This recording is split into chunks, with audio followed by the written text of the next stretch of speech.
नमस्कार दोस्तों, जय माँ दुर्गा, जय माँ काली। दोस्तों, आप सबका स्वागत है रवि जी गुरु ज्ञान मार्ग में और रवि जी गुरु तंत्र मार्ग में। दोस्तों, आज हम बात करने वाले हैं आपके साथ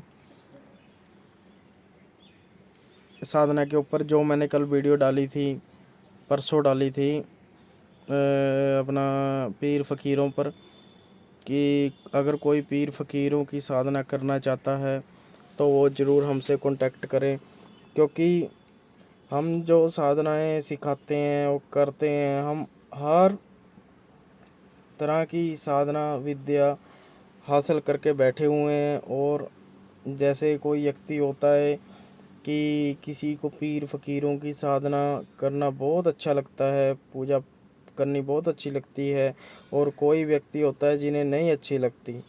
जो व्यक्ति मतलब अलग सोचते हैं, ठीक है। पर हम साधक हैं दोस्तों, और हम साधक की तरह ही सोचते हैं और साधक की तरह ही मानते हैं। जब शक्तियाँ जैसे आपको दिखती है ना, तब आपकी जो आँख है वो खुल जाती है। वो आपको पता लग जाता है कि शक्ति एक ही है, ठीक है। अब कहने का भाव, मैं आपको एक बात बता देता हूँ कि जैसे लगा लो किसी व्यक्ति ने पीर की साधना कर ली, ठीक है, और दूसरे व्यक्ति ने कर ली यक्षिणी की साधना, और तीसरे ने कर ली अप्सरा की साधना, और चौथे ने कर ली भैरव बाबा की साधना, और पाँचवें ने कर ली हनुमान जी की साधना, ठीक है। सब ने अलग अलग साधनाएं कर ली। और भैरव बाबा जी वाला बोल रहा है कि मैं सबसे बड़ी मैंने साधना करी है, तुमने कोई नहीं कर रखी। वो पीर फकीरों को बोल रहा है, यानी कि वो बंदे को बोल रहा है। तो दोस्तों, वो हंकार है, वो साधना नहीं है, वो हंकार है। और जो व्यक्ति साधना करता है या कर चुका है, उसके लिए सब साधना जैसे शक्तियाँ वो एक जैसी होती हैं, ठीक है।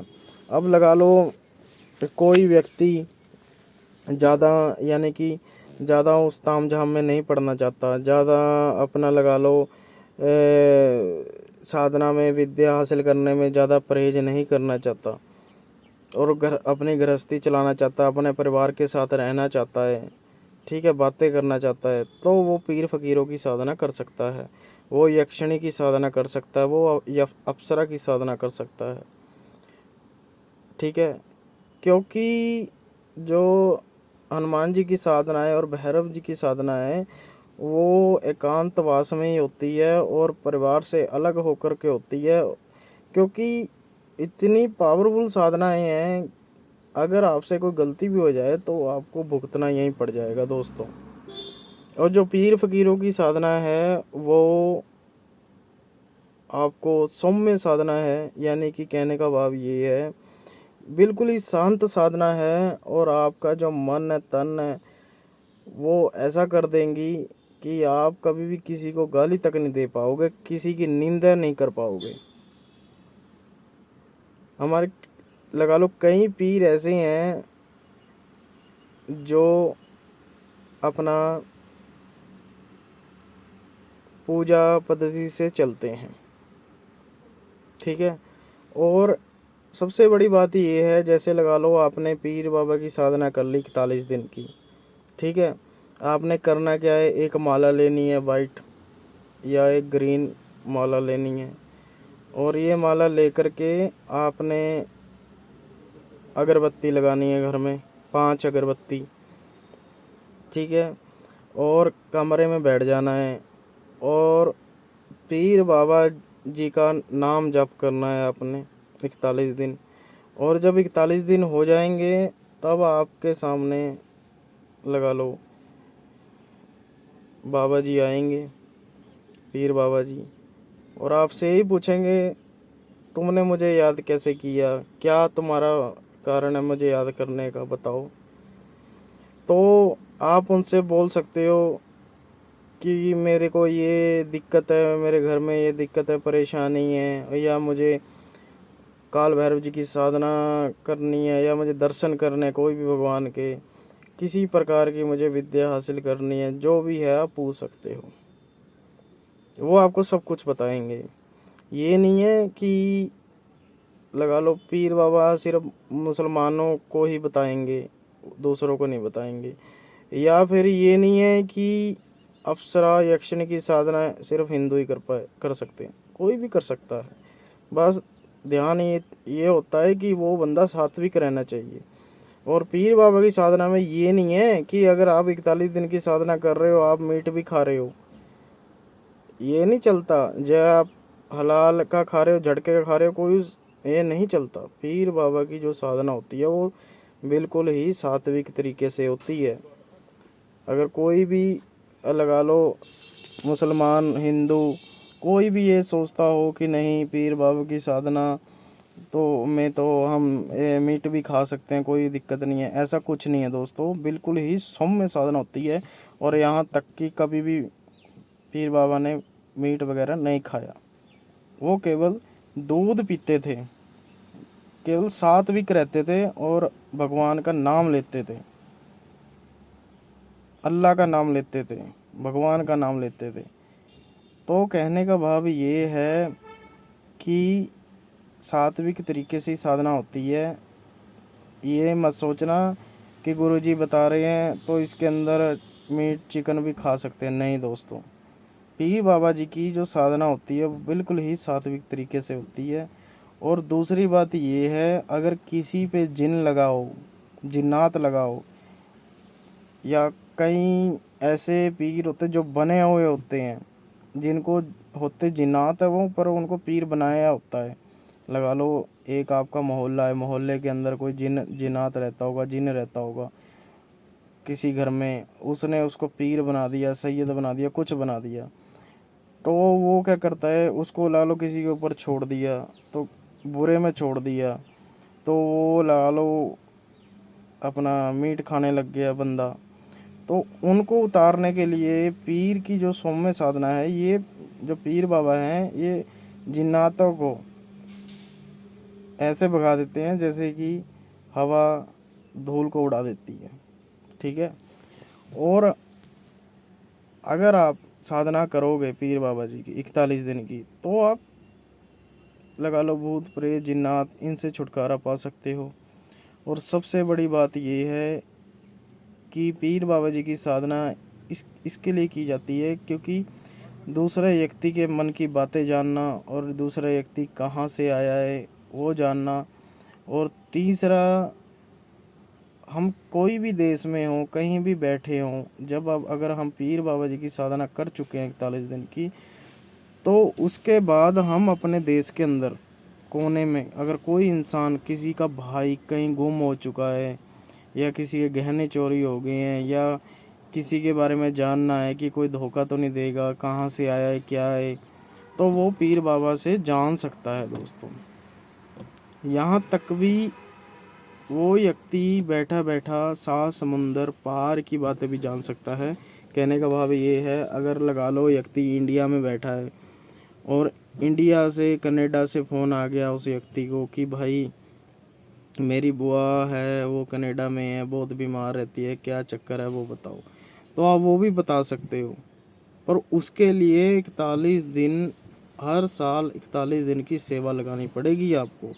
कहने का भाव ये है, आप 7 समुंदर पार के देशों में बैठ चीज़ें जो हो रही हैं उसका अनुमान भी लगा सकते हो। पर उसमें ये है कि आपको 41 दिन हर साल साधना करनी पड़ेगी। अगर आप हर साल नहीं करोगे तो आपको अपने ही देश के अंदर व्यक्ति की आप जानकारी ले सकते हो। अगर 7 समुंदर पार की जानकारी चाहिए तो आपको हर 41 दिन सेवा लगानी पड़ेगी। और जब आप लगा लो ये साधना कर लेते हो पीर बाबा जी की, तो आप उनको एक स्थान दे सकते हो घर पे। अगर स्थान नहीं देना चाहते तो आप वैसे मान सकते हो, मन के अंदर मान सकते हो, और ये बोल सकते हो कि जब तक बाबा जी मैं आपको मार रहा हूँ तब तक ही है, उसके बाद कोई माने ना माने वो मुझे वो नहीं है। यानी कि आप वचन ले सकते हो पीर बाबा से, और वचन दे भी सकते हो। वो भी वचन ही लेते हैं, जैसे एक वादा होता है वचन होता है, वो 3 वचन वो भी लेते हैं पीर बाबा। कहने का भाव ये है, वो आपसे पूछेंगे कि आपको इस दिन मेरी सेवा करनी है वीरवार वाले दिन। अगर आप गद्दी लगाना चाहते हो तो गद्दी भी लगा सकते हो। ठीक है, बहुत से काम है जो आप करवा सकते हो पीर बाबा से। और ज़्यादातर आज तक मैंने जितने केस देखे हैं, लगा लो मैंने अगर 100 केस देखे हैं तो मेरे पास 50 केस तो ऐसे आ चुके हैं जिनके पूर्वज में पीर बाबा को मानते थे, पर अब उन्होंने छोड़ दिया। क्यों? क्योंकि हम यही गलतियां कर लेते हैं कि देखो उनको नहीं मानना चाहिए, वो ये है, ऐसे वैसे है। नहीं दोस्तों, जब आप साधना करोगे, साधना में पढ़ोगे, तब आपको हकीकत का पता लगेगा क्या सच है क्या झूठ है। पीर बाबा जी की साधना बिल्कुल ही सात्विक तरीके से होती है, बिल्कुल शुद्धता से होती है। घी का दीपक लगता है तब उनकी साधना होती है, और जाप करना पड़ता है तब जा कर के उनकी साधना पूरी होती है। और जाप ये नहीं है कि 10 लाख मंत्र करने हैं, 20 लाख करने हैं, 1 करोड़ करने हैं। मात्र ही मात्र आप लगा लो 1.25 लाख मंत्र जाप कर सकते हो। 1.25 लाख मंत्र जाप करने के बाद आपको पीर बाबा दर्शन भी दे सकते हैं। पर इसके अंदर जो सबसे बड़ा कार्य है वो है कि पीर बाबा की साधना बगैर गुरु से नहीं की जा सकती दोस्तों। मैं आपको बता दूं, बगैर गुरु से आप पीर बाबा की साधना नहीं कर सकते। अगर करोगे तो आप पागल हो सकते हो, क्योंकि पीर बाबा जो होते हैं वो गुरु के मुख से अगर मंत्र ले लें, अगर कलाम ले लें, मंत्र ले लें, तो वो तभी वर्क करता है। अन्यथा वो व्यक्ति पागल भी हो सकता है, अपना आपा भी खो सकता है। और दूसरी बात ये है दोस्तों कि जब पीर बाबा लगा लो, आपको मैं एक नॉर्मल बात बताता हूँ। जब आपने साधना कर ली पीर बाबा की, आपने पीर बाबा को बोल दिया कि बाबा मैंने गद्दी लगानी है घर पे, ठीक है, तो गद्दी लगा ली। हर वीरवार, हर शुक्रवार, यानी हर एतवार आपके घर पे भीड़ आने लग गई, तो आप बताने लग गए, तो आप पे केस आने लग गए, यानी कि जादू टोने के, उल्टी फुल्टी, कोई किसी को दिक्कत है, ये वो है। तो आप सोचोगे यार मेरे पास पीर बाबा की साधना है, मेरे को और करनी चाहिए। तो आप पीर बाबा से ही और साधना के बारे में पूछ सकते हो। आप ये पूछ सकते हो कि बाबा जी मैंने भैरव बाबा की साधना करनी है, मुझे बताओ कि वो कैसे होगी। तो पीर बाबा आपको पूरा इंडिकेशन देंगे कि ऐसे साधना करो, इस दिन करो, उस रात से शुरू करो। तो आपको कहने का भाव ये है, आगे साधना करवाने में पीर बाबा आपका पूरा साथ देंगे। ये ज़रूरी नहीं है कि वो मुसलमानों के ही हैं और मुसलमानों का ही सुनते हैं, वो उसकी हर किसी का सुनते हैं। जैसे कि मैंने पहले वीडियो बनाई थी, मेरे शायद अभी नाम याद नहीं आ रहा, एक्सपर्डाइट, सेंट एक्सपर्डाइट, जो क्रिश्चियन थे उन पे। अब जैसे लगा लो सेंट एक्सपर्डाइट हैं और उन पे कई व्यक्ति को मैंने बताया था कि उनकी कैसे आप सेवा कर सकते हो, कैसे अपने काम करवा सकते हो। इसी प्रकार से जैसे लगा लो पीर फ़कीरों की जो साधना होती है, आप उनसे काम ले सकते हो, आप उनसे अच्छा बुरा पूछ सकते हो। और जो सबसे बड़ी बात ये है दोस्तों, आप वशीकरण अगर सीखना चाहते हो तो आप पीर बाबा से मोहिनी विद्या भी सीख सकते हो कि कैसे मोहिनी विद्या करी जाती है। यानी कि अलग अलग प्रकार के देहाती या शहरी जादू जो चलता है वो आप सीख सकते हो। मारण मोल उच्चाटन इत्यादि आप सीख सकते हो। बस फ़र्क इतना है इसमें, ये है कि आपको अगर साधना करनी है तो आपको गुरु मुख से ही मंत्र लेना पड़ेगा, अन्यथा वो मंत्र वर्क नहीं करेगा। और अगर आप ये सोचते हो कि वर्क करेगा तो वो कभी नहीं करेगा दोस्तों, ठीक है। और अगर और जानकारी लेना चाहते हो तो ले सकते हो दोस्तों। आज के लिए इतना ही, फिर मिलते हैं। जय माँ दुर्गा, जय माँ काली, जय बाबा जी की।